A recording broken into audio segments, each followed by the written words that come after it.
오늘의 말씀은 사무엘하 8장 1절부터 18절까지 말씀입니다. 그 후에 다윗이 블레셋 사람들을 쳐서 항복을 받고 블레셋 사람들의 손에서 메덱 암마를 빼앗으니라.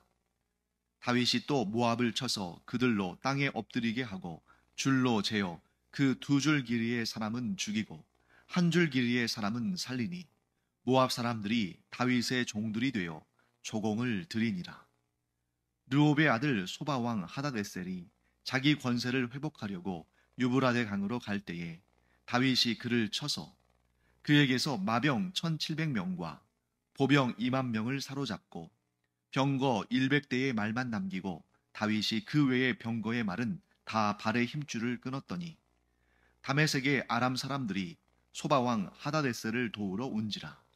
다윗이 아람 사람 2만 2천 명을 죽이고 다윗이 다메섹 아람의 수비대를 두매 아람 사람이 다윗의 종이 되어 조공을 바치니라.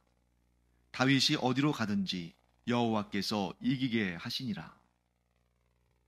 다윗이 하닷에셀의 신복들이 가진 금 방패를 빼앗아 예루살렘으로 가져오고 또 다윗 왕이 하닷에셀의 고을 베다와 베로데에서 매우 많은 놋을 빼앗으니라.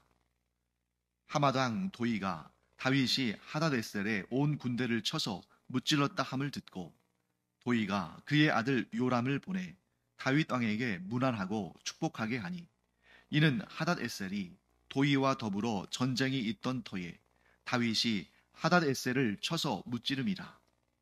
요람이 은그릇과 금그릇과 놋그릇을 가지고 온지라.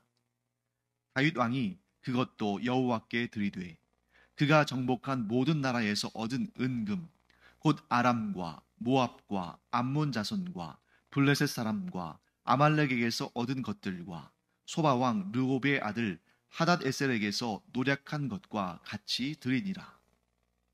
다윗이 소금 골짜기에서 에돔 사람 18,000명을 쳐 죽이고 돌아와서 명성을 떨치니라. 다윗이 에돔의 수비대를 두매 온 에돔의 수비대를 두니 에돔 사람이 다 다윗의 종이 되니라. 다윗이 어디로 가든지 여호와께서 이기게 하셨더라. 다윗이 온 이스라엘을 다스려 다윗이 모든 백성에게 정의와 공의를 행할세. 수르야의 아들 요압은 군사령관이 되고 아일룻의 아들 여호사밧은 사관이 되고 아유둡의 아들 사독과 아비야달의 아들 아이멜렉은 제사장이 되고 스라야는 서기관이 되고 여호야다의 아들 분하야는 그렛 사람과 블렛 사람을 관할하고 다윗의 아들들은 대신들이 되니라.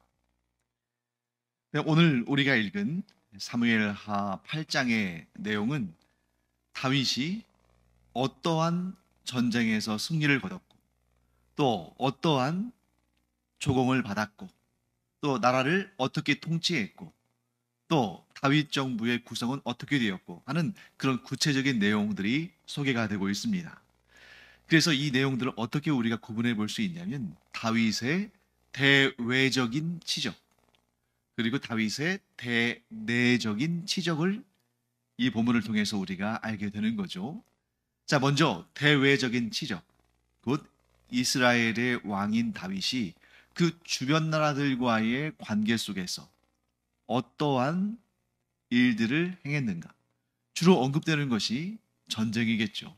왜냐하면 나라와 나라 사이에 이 힘겨루기를 하는 가장 기본적인 방법은 전쟁을 하는 것입니다. 그리고 우리가 전쟁은 오늘날 우리의 어떤 개념 속에서 전쟁은 정말 이 피하고 싶은 어떻게 해서든지 간에 전쟁을 또 경험하지 않고자 하는 그런 노력들을 하죠. 그래서 외교적으로 서로 이렇게 문제를 풀려고 노력도 하고 또 국제연합, 유엔 같은 그런 기구를 통해서 중재도 하고 하면서 어떻게 해서든지 간에 전쟁을 막으려고 애를 씁니다. 그런데도 러시아와 우크라이나와 같은 그런 전쟁들이 이제 오늘날에도 이루어지고 있죠. 그런데 이 3,000년 전에 이 중동, 고대 근동아시아, 이 가나안 땅을 중심으로 한 이 지역에서는 전쟁이 어찌 보면 좀 일상적인 일이었다라는 것을 알 수 있습니다. 오늘날처럼 이 전쟁을 피하고자 노력하거나 혹은 국제적인 압력을 가하거나 하는 것이 아니라 아주 이 틈만 나면 전쟁을 했죠. 그래서 어찌 보면 이 성경의 역사들도 전쟁의 연속이었던 것을 보게 됩니다. 그것이 오늘날과 그 과거의 가장 큰 차이점 중에 하나라고 볼 수 있겠죠. 그래서 오늘 본문에도 이 전쟁에 관한 내용들이 많이 등장합니다. 매우 많은 그런 전쟁에 대한 기록들이 있습니다만 그것을 우리가 간단하게 정리하면, 전체적인 내용을 정리하면 이렇게 정리할 수 있습니다. 첫 번째, 블레셋과의 전쟁에서 승리해서 메덱 암마를 빼앗았다. 이런 내용이 나오죠. 두 번째, 모압과의 전쟁에서 승리해서 또 모압으로부터 조공을 받았다. 세 번째, 소바왕 하닷 에셀의 군대를 물리치고 많은 전리품들, 노략물을 얻었다.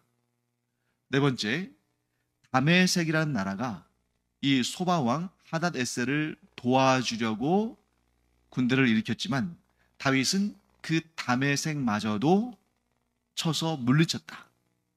다섯 번째, 소바왕 하닷 에셀과 싸우던 이 하맛왕 도이라는 사람이 다윗에게 고마움을 느끼고 선물을 보냈다. 여섯 번째, 다윗은 이 도이가 보낸 선물에다가 또 이런저런 보물들을 합하여서 여호와 하나님께 감사의 예물을 드렸다. 자, 이렇게 6가지 정도로 이 대외적인 치적을 정리해 볼 수가 있습니다. 그 가운데 몇 가지 흥미로운 내용들이 있는데 그 내용들을 한번 우리가 좀 자세히 살펴보겠습니다. 다윗이 모압을 쳐서 굴복시킬 때에 좀 특이한 내용이 나오죠. 2절 말씀 보시면 다윗이 또 모압을 쳐서 그들로 땅에 엎드리게 하고 줄로 재어 그 2줄 길이의 사람은 죽이고 1줄 길이의 사람은 살리니 모압 사람들이 다윗의 종들이 되어 조공을 드리니라. 자, 어떻게 되어 있습니까? 다윗이 모압과의 전쟁에서 승리했습니다.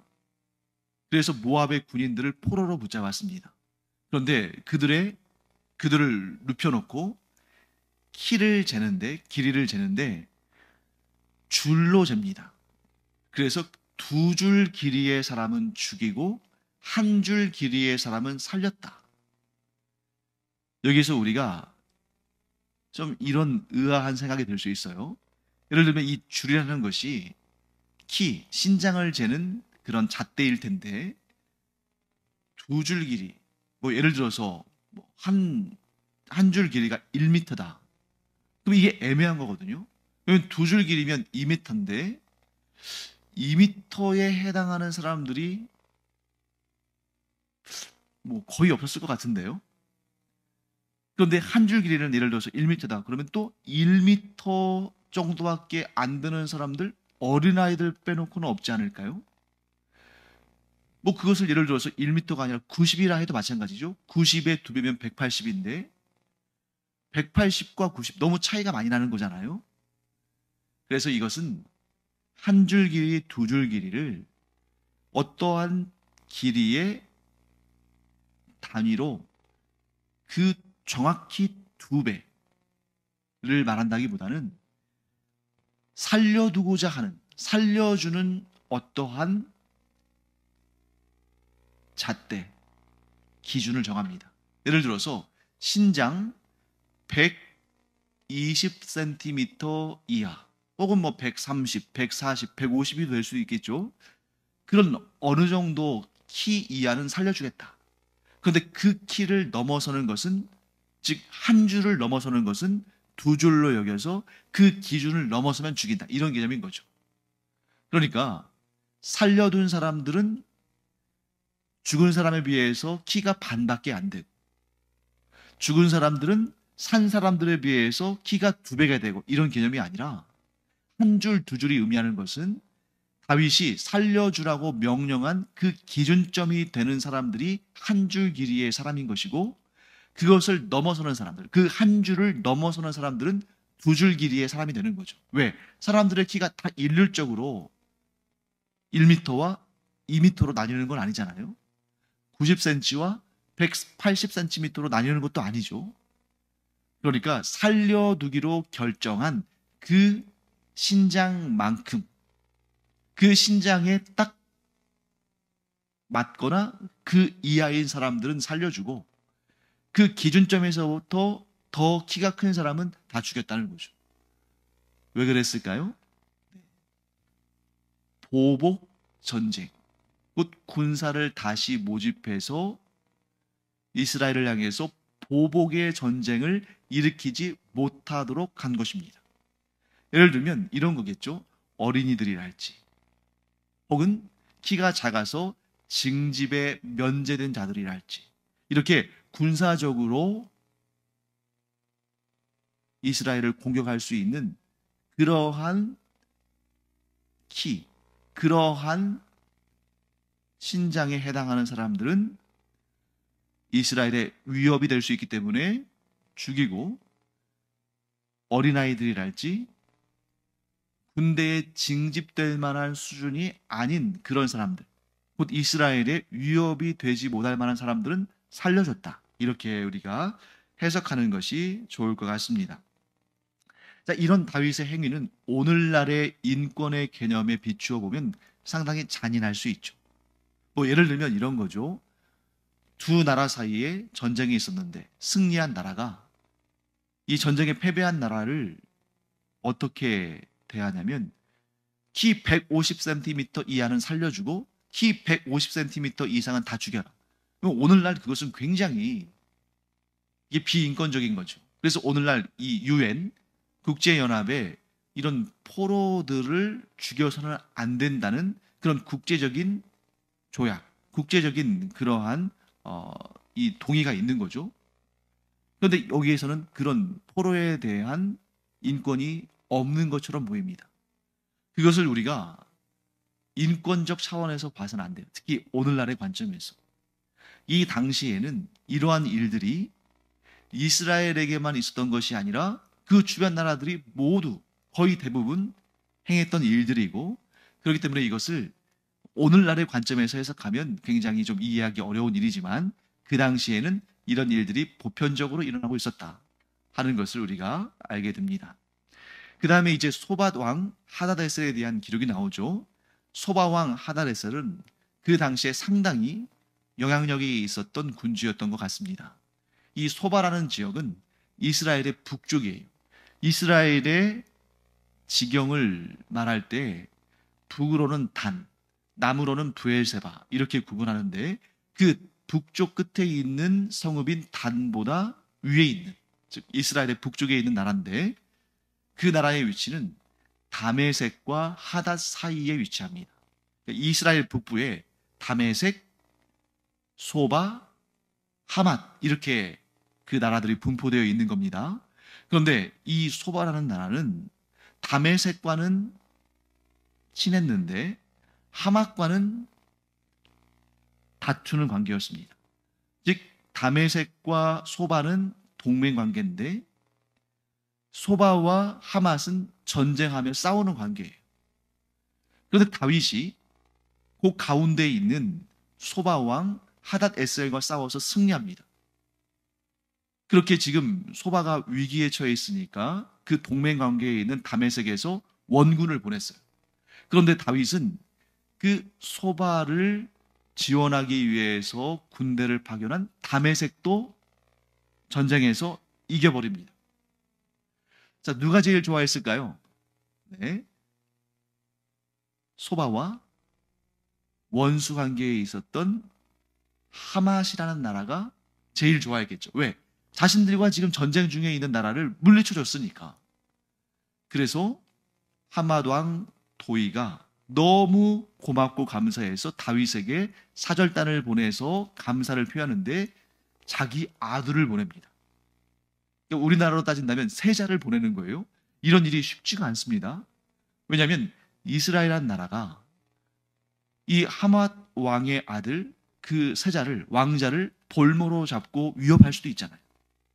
근데 얼마나 고마웠으면, 또 다윗과 화친하고자 하는 열망이 강했고, 그래서 최선의 정성을 다해서 선물들을 보낸 겁니다. 이런 놀라운 승리들이 어떻게 가능했는가? 성경은 이렇게 설명하죠. 14절의 하반부를 보면 이런 말씀이 나옵니다. 다윗이 어디로 가든지 여호와께서 이기게 하셨더라. 즉 다윗이 어느 나라와 전쟁을 치르든 간에 하나님께서 다윗과 함께 하셔서 승리하게 하셨다. 이런 기록이 나와 있습니다. 사랑하는 성도 여러분, 왜 다윗이 어디로 가든지 하나님께서 이기게 하셨을까요? 이미 답은 우리가 앞에서 충분히 살펴봤습니다. 다윗의 중심이 하나님 보시기에 좋았기 때문에 다윗의 이 전쟁들도 하나님 보시기에 좋았다는 거죠. 그래서 아마도 저는 이렇게 생각합니다. 단지 이스라엘의 지경을 넓히는 그런 일을 위해서 이 전쟁들이 계획된 것이 아니라 하나님께서 다윗과 이스라엘을 통해서 그 패역한 죄악이 관영한 나라들을 심판하시고 그들을 징계하셨다. 이렇게 볼 수 있는 거죠. 그러므로 이 다윗이 너무 호전적인 사람이어서 주변 나라들과 계속 전쟁했다. 이렇게 보기보다는 하나님께서 다윗을 통해서 죄악이 만연하고 우상을 섬기고 교만하고 사특한 그러한 정권과 나라들을 하나님께서 징계하셨다. 이런 차원에서 우리가 이 모습들을 좀 해석할 수가 있을 것 같습니다. 한 사람, 다윗이라는 한 사람이 하나님 보시기에 그 중심이 좋았더니 하나님께서 다윗의 왕조뿐만 아니라 이스라엘을 흥화하게 하셨다는 것을 보게 됩니다. 사랑하는 성도 여러분, 우리가 이 원리를 우리의 각자의 삶에 적용할 수 있어야겠죠. 우리 안에는 분명히 이런 믿음이 있기를 바랍니다. 나 한 사람이 내가 다른 사람들을 판단하거나 그들에게 뭔가를 요구하거나 할 필요 없이 다른 사람들에 대해서 우리가 뭔가를 아주 그냥 기대하고 그들에게 뭔가를 요구하지 않고 어떤 생각을 가져야 되냐면 나 한 사람이 하나님 앞에 바로 서면 나의 중심이 하나님 보시기에 바르다면 하나님께서 나를 통해서 나의 가정과 나의 교회와 나의 나라와 민족과 이런 공동체들을 흥왕하게 하신다. 좋게 하신다.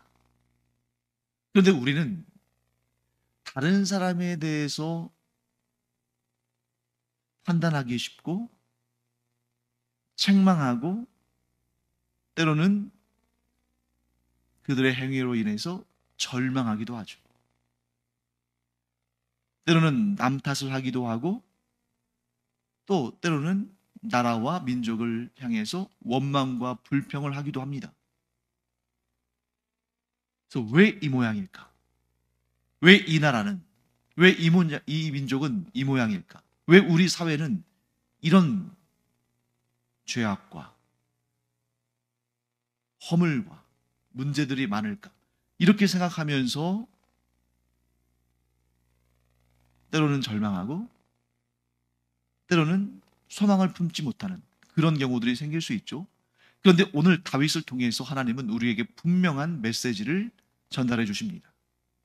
나 한 사람이 그 중심이 하나님 보시기에 좋다면, 내가 하나님 앞에 바르게 서 있다면, 내가 하나님 보시기에 정직하고 하나님의 기쁘심이 된다면 나를 통해서 얼마든지 하나님께서 내가 속한 공동체를 좋게 하시고 복을 주시고 형통하게 하시고 어디를 가든지 승리하게 하시는 그 역사를 허락하신다. 그러니 우리가 제일 마음에 두어야 할 것은 다른 사람들에 대해서 불평하고 탓하고 원망하고 책임을 묻고 하는 것이 아니라 내가 먼저 바로 서자. 내가 하나님 앞에 바로 서며 내 중심이 하나님 보시기에 좋다면 하나님께서 나를 통해서 내가 속한 공동체들, 곧 나의 가정, 나의 교회, 나의 나라와 민족, 이런 공동체들을 하나님께서 좋게 하실 것이다. 자, 이런 마음을 가진 사람들이 1명, 2명, 10명, 100명 이렇게 모아진다면, 그래서 그들이 하나님 앞에 바른 중심으로 선다면 얼마나 그들이 속한 공동체가 잘 되겠습니까?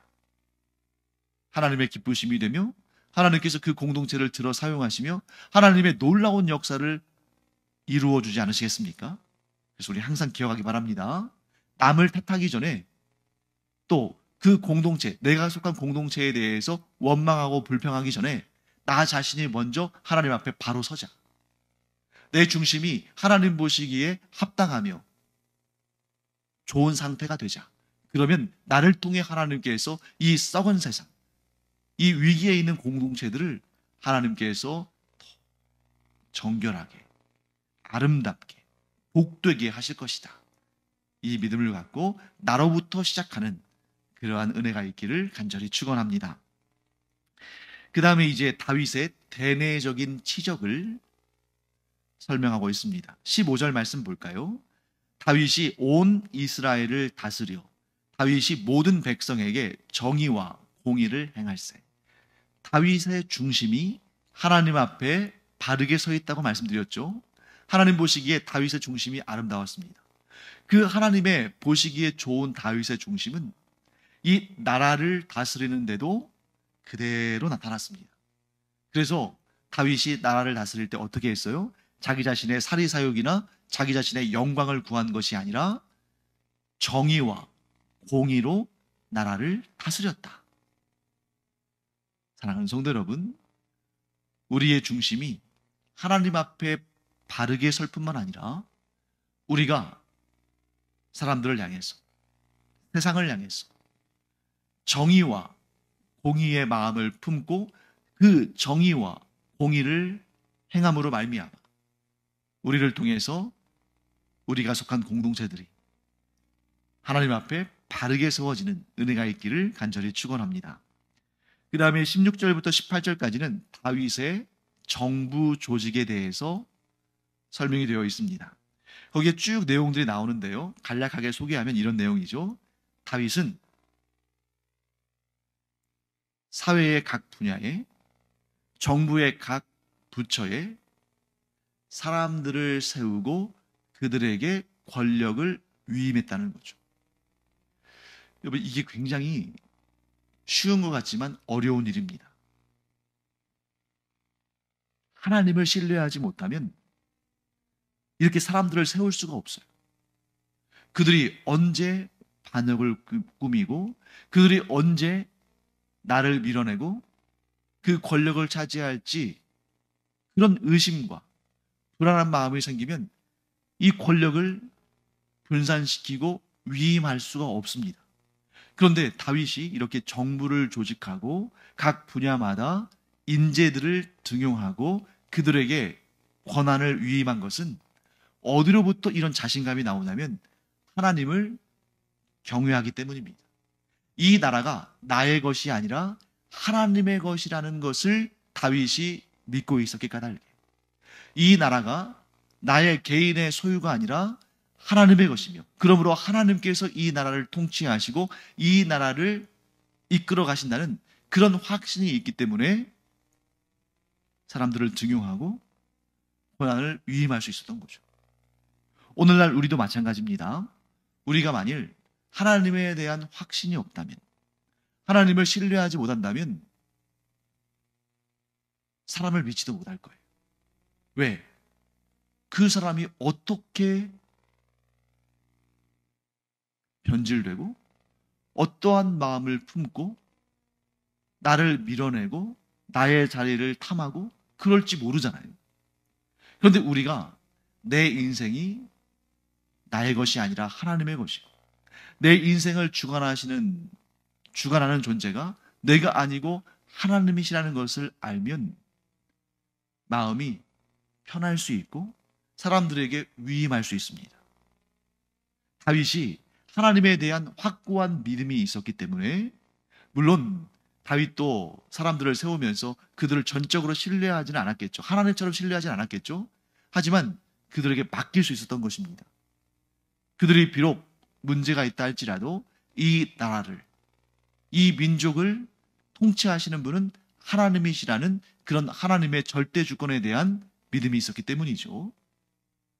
그러면 다윗의 그 정부 조직이 어떻게 구성됐는지를 한번 보겠습니다. 먼저는 군 지휘관에 대한 내용입니다.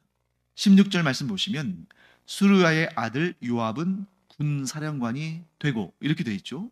그런데 군과 관련된 또 하나의 직분이 있습니다. 18절 말씀 보시면 여호야다의 아들 분하야는 그렛 사람과 블렛 사람을 관할하고.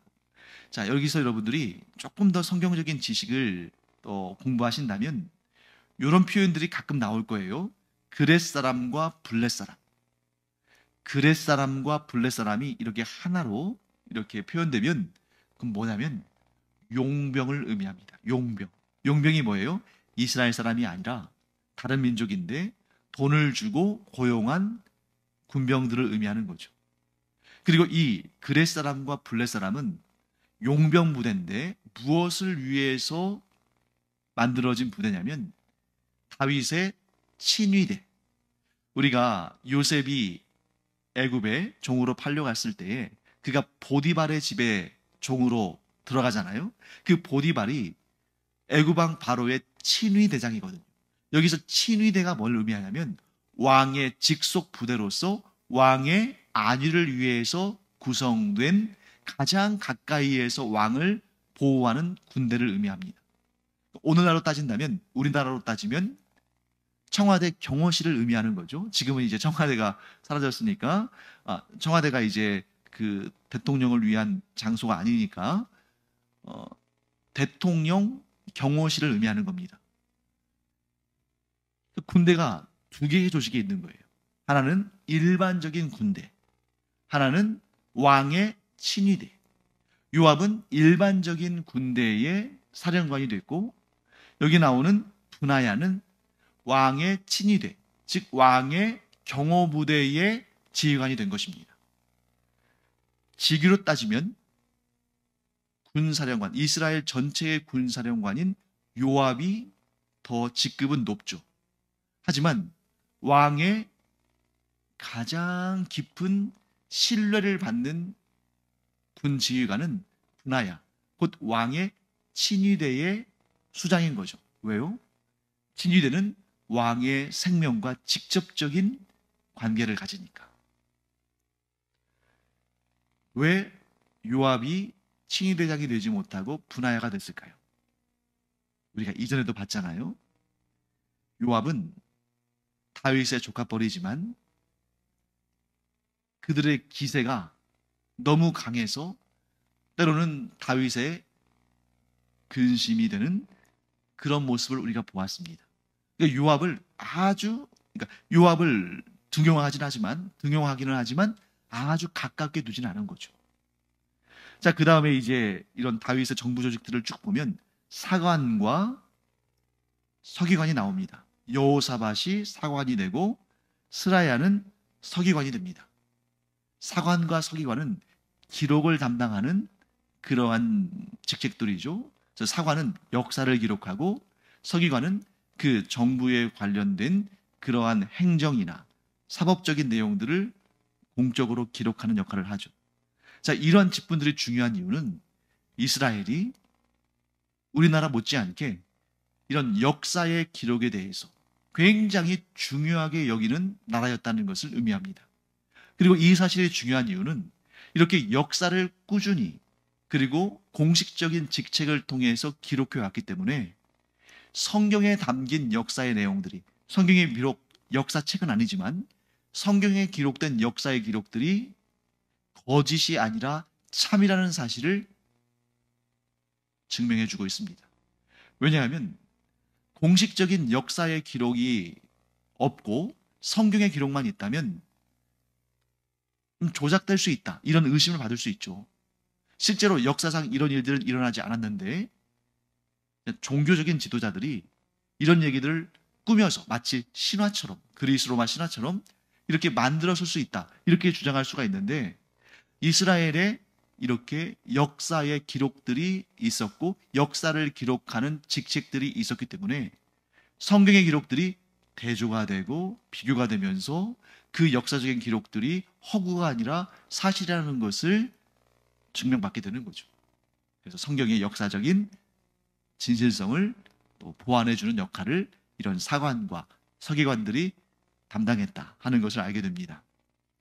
자, 오늘 말씀을 마무리하겠습니다. 다윗이 이렇게 형통할 수 있었던 이유는 무엇인가? 여호와 하나님께서 그와 함께 하셨기 때문이다. 그러면 여호와 하나님께서 다윗과 함께 하신 이유는 무엇인가? 그의 중심이 하나님께 바르게 서 있었기 때문이다. 하나님 보시기에 그의 중심이 좋았기 때문이다. 사랑하는 성도 여러분, 우리가 하나님 앞에 정직하고 우리의 중심이 하나님 앞에 아름답다면 우리는 어디를 가든지 하나님께서 우리와 함께 하심으로 두려울 것이 없는, 또한 어디를 가든지 하나님께서 함께 하심으로 형통한 그런 삶을 살게 될 줄 믿습니다. 기도하겠습니다. 하나님, 그 중심이 하나님 앞에 합당해서 어디를 가든지 하나님께서 동행하시며 형통하게 하신 그 다윗의 삶이 저희들의 삶에서도 나타나기를 간절히 원합니다. 저희들의 중심이 하나님 앞에 바르게 섬으로 말미암아 어디를 가든지 하나님께서 동행하시며 지켜주시며 도우시며 형통하게 하시는 그런 역사를 경험하게 하여 주시옵소서. 감사드리며 예수님의 이름으로 축복하며 기도합니다. 아멘. 기도하는 시간입니다. 내 중심을 점검하는 시간, 그 시간이 바로 기도의 시간이죠. 그래서 내 중심이 과연 하나님 앞에 바르게 서 있는가 점검해보고, 그렇지 못하다면 내 중심을 하나님 앞에 바로 세워가는 그런 기도의 시간이 되기를 바랍니다. 기도하겠습니다.